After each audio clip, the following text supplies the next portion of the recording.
دوستو، آج کی یہ ویڈیو ہے ایک ایسی آواز کے نام جس نے درد کو زبان دی، جدائی کو ایک احساس بنایا اور محبت کو غزل کی صورت میں ہمیشہ کے لیے امر کر دیا۔ جی ہاں، ہم بات کر رہے ہیں پاکستان کی عظیم غزل گائیکا اقبال بانو کی۔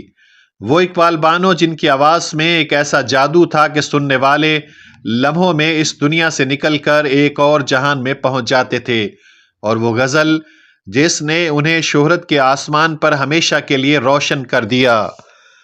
محبت کرنے والے کم نہ ہوں گے تیری محفل میں لیکن ہم نہ ہوں گے، اگر تو اتفاقاً مل بھی جائے تیری فرقت کے صدمے کم نہ ہوں گے، تیری محفل میں لیکن ہم نہ ہوں گے۔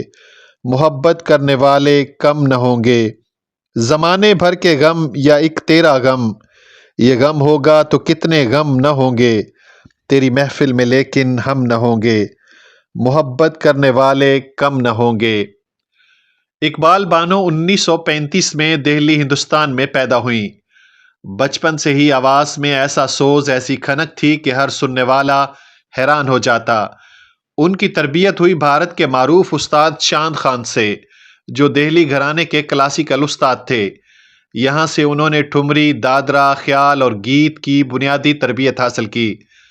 قیام پاکستان کے بعد وہ 1948 میں لاہور آ گئیں، اور یہی شہر ان کا مقدر اور ان کی پہچان بن گیا۔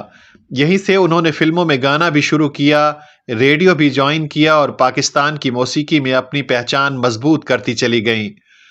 دوستو، بہت سی آوازیں خوبصورت ہوتی ہیں، مگر اقبال بانو کی آواز خوبصورت ہونے کے ساتھ ساتھ درد بھری بھی تھی۔ وہ جب گاتی تھی تو یوں لگتا تھا جیسے کسی زخمی دل کی دھڑکنیں سنائی دے رہی ہوں۔ ان کی آواز میں ایک خاص بات تھی، سوز، وقار، ٹھہراؤ اور لفظوں کی تہہ تک اترنے کی صلاحیت۔ اسی لیے انہیں صرف ایک گلوکارہ نہیں بلکہ فن غزل کا شاہکار کہا جاتا ہے۔ اور اب آتے ہیں اس غزل کی طرف، محبت کرنے والے کم نہ ہوں گے۔ دوستو، یہ غزل لکھی تھی احمد فراز نے، اور اسے گایا ضرور کئی فنکاروں نے، لیکن جس نے اس غزل کو امر کر دیا وہ صرف ایک نام ہے، اقبال بانو۔ جب انہوں نے یہ غزل گائی تو سننے والے حیران رہ گئے، کیونکہ یہ صرف غزل نہیں تھی، یہ ایک احساس تھا، ایک درد تھا، ایک فریاد تھی، جو ان کی آواز سے نکل کر سیدھا دل کے اندر اتر جاتا تھا۔ غزل کے الفاظ جیسے عام لگتے ہیں، لیکن جب اقبال بانو انہیں چھیڑتی ہیں تو ہر لفظ ایک کہانی بن جاتا ہے۔ ذرا تصور کیجئے، محبت کرنے والے کم نہ ہوں گے تیری محفل میں لیکن ہم نہ ہوں گے۔ یہ شعر جب وہ کھنکدار مگر دکھ بھری آواز میں گاتی ہیں تو یوں محسوس ہوتا ہے جیسے کوئی شخص دل کے ساتھ الوداع کہہ رہا ہو۔ آپ سوچتے ہوں گے کہ آخر یہ غزل اتنی مشہور کیوں ہوئی؟ اس کی ایک نہیں، تین بڑی وجوہات تھیں۔ پہلی یہ کہ اقبال بانو کا انوکھا انداز تھا۔ انہوں نے اس غزل کو نہ کلاسیکی انداز میں گایا، نہ ہلکے پھلکے انداز میں، بلکہ ایک ایسی ایکسپریشن کے ساتھ گایا جو ہر عاشق، مفلس، ہر ٹوٹے ہوئے دل، ہر اداس روح کی ترجمانی کرتی تھی۔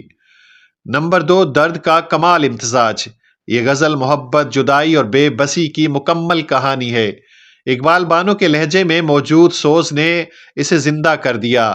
تیسرا، وہ وقت اور دور۔ یہ وہ وقت اور دور تھا جب غزلیں سننا، سمجھنا اور محسوس کرنا ایک تہذیب تھی۔ ریڈیو پاکستان اور پی ٹی وی سے جب یہ غزل نشر ہوتی تو لوگ اپنے کام روک کر بیٹھ جاتے۔ دوستو، یہ بھی حقیقت ہے کہ اقبال بانو جب اس غزل کو سٹیج پر گاتی تھی تو حال میں ایسی خاموشی چھا جاتی تھی جیسے وقت تھم گیا ہو۔ ایک مشہور واقعہ یہ بھی ہے کہ جب انہوں نے ایک مشاعرے میں یہ غزل پیش کی تو لوگ روتے روتے کھڑے ہو گئے اور دیر تک داد دیتے رہے۔ یہی وہ لمحے تھے جب فن محبت اور غزل ایک ہو جاتے تھے۔ اقبال بانو صرف ایک گلوکارہ نہیں تھی، وہ ایک شخصیت تھی، باوقار، مہذب، خوش لباس۔ وہ ہمیشہ ساڑی پہنتی تھی جو ان کی پہچان بن چکی تھی۔ ان پر کوئی سکینڈل، کوئی تنازعہ، کوئی بے وقوفانہ بحث کبھی نہیں ہوئی۔ انہوں نے اپنی زندگی کو فن اور وقار کے ساتھ گزارا۔ ایسے فنکار بہت کم پیدا ہوتے ہیں جو فن کو عزت دیتے ہیں اور فن انہیں۔ اقبال بانو کو حکومت پاکستان کی جانب سے تمغہ حسن کارکردگی سے نوازا گیا۔ یہ اعزاز ان کے فن کا حقیقی اعتراف تھا۔ اقبال بانو نے اپنی زندگی کا آخری حصہ ملتان میں گزارا،